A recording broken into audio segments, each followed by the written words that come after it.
Boom. Drew, what's going on, bro? It's good to see you. Hey, nice to see you. I'm excited. Man, I see you every day, bro. The most calls attended in the community, the record holder. And I don't think anybody's ever going to beat it. You're up to like 46 in like 2 months, the last 2 months.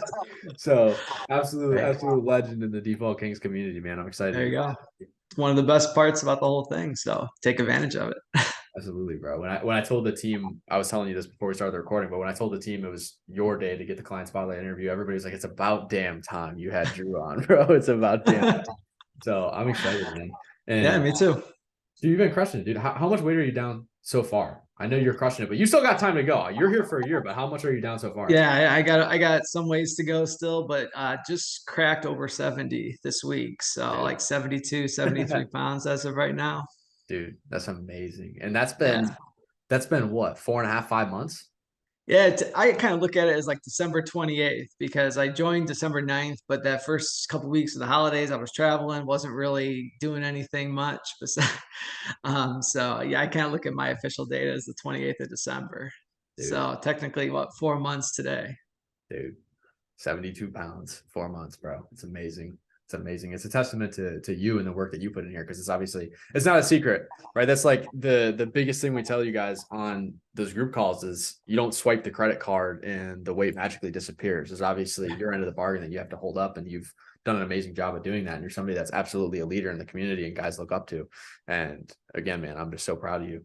And I'd love for you to walk everybody through the process for you. Like, what exactly was it that you were struggling with and looking to change before you got on the inside?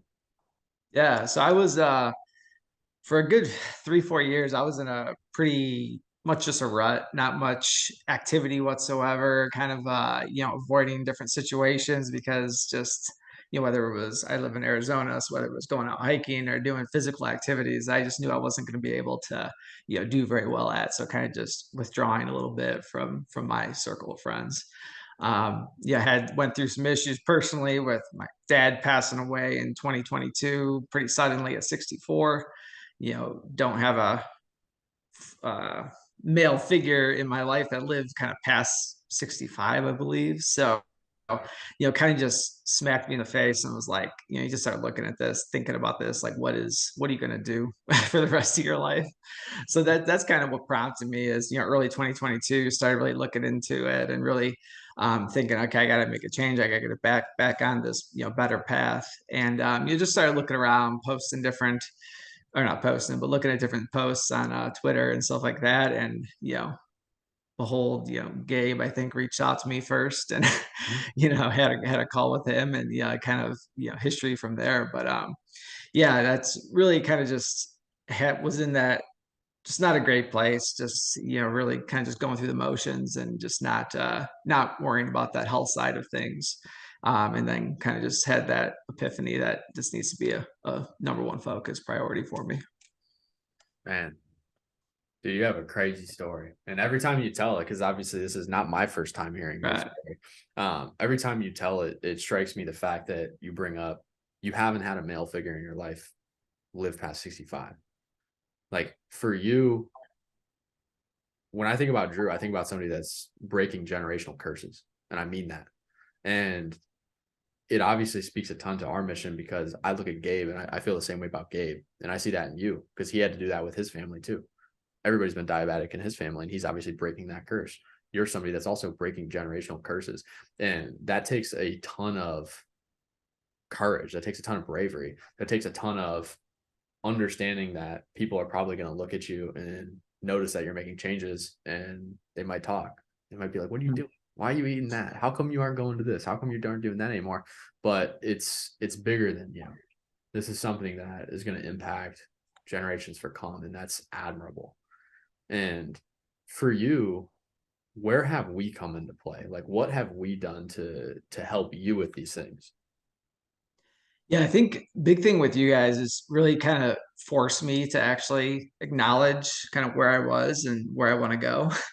Yeah, that was kind of a big thing. I was on a little bit of a side story, but my first call with Gabe, I think I've told you this story, but I was Yeah. sitting there, basically told him that I haven't weighed myself in probably over a year and a half at that point because I just didn't want to see what it said.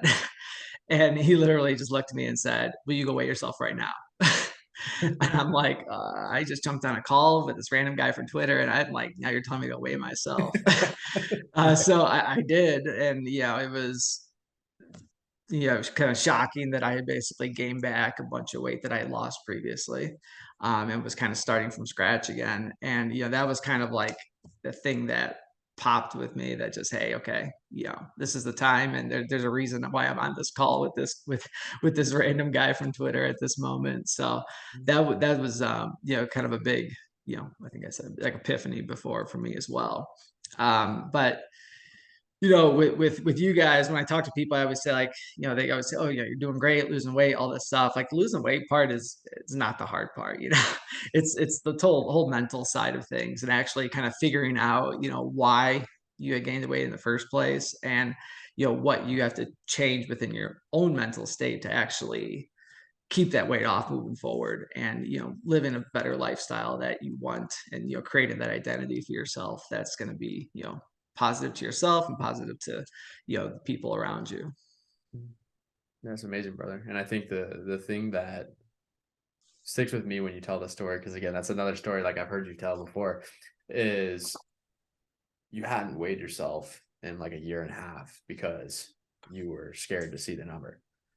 And you talked as well about something that we helped you do, is just recognize what was going on before. And are you open to sharing a little bit more in depth about what was going on that you were struggling with, and where you were at, and what was making you take that action of not stepping on the scale? Yeah, well, I had lost 120 pounds in back in like 2017. Mhm. So I had basically cut calories to basically 1,000, 1,200 calories a day, just Woo! cardio constantly, Yeah. just horrible, horrible practices, and hey, it worked. But that had nothing, it had no long-term effect, because all I was doing is focusing, okay, what's that scale say? What's the scale say? What's the scale say?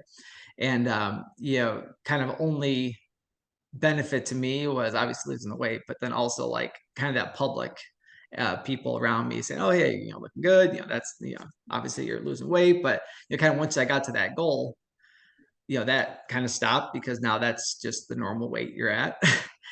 So you don't get that kind of public confirmation, and then there really wasn't. I didn't have anything planned past that goal, so then it kind of you know goes away, and just starts to okay, well, don't need to go to the gym anymore this many times a week or whatever it may be, and kind of slowly went away. And then the classic excuse that everyone used, COVID hit, and basically fell off the world from there. But yeah, just kind of during that COVID, I kind of lost all that kind of community around me that I had at the local gym I was going to, and all that, and just really allowed that to be the excuse to, kind of basically stop what I was doing, that I had done for the past 2 years before that, basically a year and a half before that, and just kind of allowed myself to just you know sit on the couch, get back just watching TV, doom scrolling Twitter, just doing all this stuff that's just totally unproductive, which, just drags the kind of mental state down. And, it just kind of got into a spot where it just didn't even kind of care about the weight anymore, because it was like, okay, I screwed it up, and what's the point at this time? Man, that's powerful. And talk about COVID too, right? And that was the classic one for everybody, because and you know this, and you see this because there's other guys in the group that they found themselves on a similar path of kind of going down the wrong trail once COVID hit, but they came in here and they were able to reverse that. Yeah. And it's always interesting to me to hear COVID stories, because you see a lot of people that COVID was the worst time of their life, but you see a lot of people that COVID was the best time of their Oh life. yeah. There's a lot of people that during COVID found us and they were able to make changes. So it's interesting to look at that frame and take that ownership. And obviously, a big part of this community is that ownership, and you've been somebody that's taken that. And I'm curious to hear what the difference in experience was between losing weight this time and losing weight that first time when you dropped 120 pounds. Because you mentioned there's There's a lot of practices you were doing then that weren't necessarily the most sustainable thing in the world. So can you describe the difference in journey of weight loss for you the first time compared to now? Yeah. I think the way you guys lay it out, just on the nutrition and actually losing the weight side of things, not even to look at the mental yet, but it's just so much more realistic when it comes to, just focusing on, like when it first starts, focus on calories, focus on protein. That's it. Don't make it too difficult. Make it where you're not restricting yourself of, things you enjoy, but just making intentional choices to have those things, as opposed to, you know, the example of ice cream always comes up, but instead of having ice cream 2, 3 nights a week, make sure you're having ice cream, with a group of friends or something, and making it an intentional thing that's actually adding to your own personal growth or personal well-being. Mhm. But I think that just make it extremely simple, and just having, hey, this is the plan, these are the things you need to do on a daily basis. You're not telling me to go run 30-minute sprints. You're telling me go take a 20-minute walk. So it's like, it just makes it much more sustainable long term to say, okay, I can go and do a 20-minute walk every day. That's not a big deal. But when you're telling someone, hey, go run 30 minutes a day, that's a little bit, more, aggressive. And some people will look at that and be like, it's just not something I can continue doing for the rest of my life. So I think just making it sustainable and making it to the point where it just becomes a normal practice and it's not something crazy out of the ordinary. People always ask me, like, when I'm out with them, can you eat this? Can you do this? It's like, yeah, I can do anything I want. It's just a matter of, making those choices and kind of, adjusting, how I look at different things. If I'm out at a restaurant and I look at a menu differently, then, I may not order exactly what's on the menu. It may kind of curate it to work with what I want when it comes to protein and stuff like that. But I think just having that simplification of the process is key. And then also on the mental side, really actually forcing me to kind of put together what I want my identity to be. What do I want people to see when they look at me or talk with me? And I think that that's a big thing as well, because previously when I lost it, it was I only thing I was really going for is that that like button. People giving me that a little bit of motivation on a daily basis. Whereas now it's like, that's great, love hearing compliments, that type of thing, of course, as everyone would, but that's not what's driving me anymore. It's definitely more internal and more of a drive to actually improve myself for the long term. It's amazing. And how do you expect that difference in strategy to impact the longevity of these changes for you? Yeah, I think it's again, I think it goes back to that identity as what do I actually want to be seen as, in the world. And I think that's kind of the long-term aspect is, Mhm. I don't just have this singular goal of, getting to whatever, 200 pounds or something. That's not necessarily the goal. Of course it is to continue to lose weight and all that, but it's more of just an overall approach of, I have a goal of, this mental mindset. I have a goal of, strength. I have a goal of weight, and that doesn't end when I get to a, number on the scale. So I think that's a bigger part is making it more of an all around approach and impacting my life as a whole, as opposed to just, one factor of the scale. Mhm. That's Yeah, amazing. if that makes sense. Totally makes sense. And that's the biggest concern. That's always the elephant in the room when we work with people that have lost weight before and done it through some sort of a program, some sort of a coaching style. That's always the elephant in the room that needs addressed is like, what is going to be the difference here that makes this something that actually produces longevity for you? What about this is going to allow Drew to, when his time is done with the hands-on portion of our coaching, to go out and do this himself? And you're a guy that's a regular on my coaching calls. And you can tell everybody how often I sit down there and say, you need to understand this at a level that you can come in and coach it, because that's the sustainability factor, right? I want you to understand the principles. So it's always good to address those and give people that clarity. And what would you say for you has been just the overall impact of working with us beyond just number on the scale and strategies and things that we've taught you, just overall impact for you? Yeah, I think definitely walking with more confidence. Yeah, not just because of, smaller clothes sizes and that type of thing. But just in Yeah. regards to the mental mindset, I keep, saying Yeah. that, but it's so huge. Just, you know, approaching, my friend group and, people we go and hang out with, or even family, just with a more confident mindset and more confident in my beliefs and more confident to speak on certain subjects that I, previously would have just, kind of let go. And now I'm more willing to, bring up my point of view and A little more actually, confrontational there, a yeah, little more in a positive way, of in a course. But positive way. Yeah. Of course. no, and that's been a big thing too, is positivity. I feel Yeah. like, my positivity has improved tenfold since starting the program. Inputs is something that you guys preach a lot, and, really auditing what's coming into you. And that's something I've taken to heart, and, basically knocked out by 80% of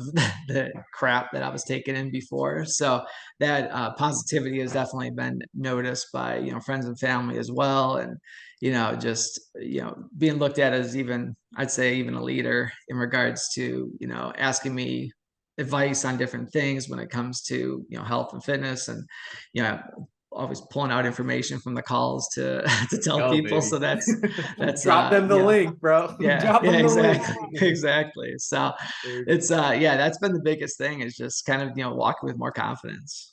it's amazing, man. I'm proud of you, dude.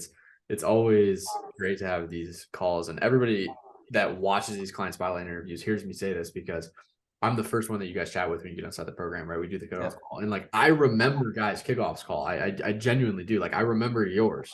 I remember there being a green background behind you. You're at your parents' house. You were traveling when we had our kickoff call. I remember it. I remember basically everybody's kickoff call because I know eventually the goal is to have them on this call. Just Yeah. have them on a client spotlight interview. So it's always fun. And I was telling Carlos this last week when I talked to him, and yeah, I'm just so proud of you, man. And it's always interesting to see the energy shifting, guys, from the initial kickoff call the first time we meet to you 4 or 5 months later, 72 pounds down, completely different man. So I appreciate you coming in here and showing everybody the new light in Drew. And I couldn't be more proud of you, man. I'm excited because we got a trip to Croatia soon, bro. We got a It's trip soon, bro. gonna be insane for sure. Yeah, I'm excited, brother. I'm excited, man. I appreciate you being here. And as always, man, anything you ever need, let us know. All right, for sure. Appreciate Talk you. to you. See you, brother.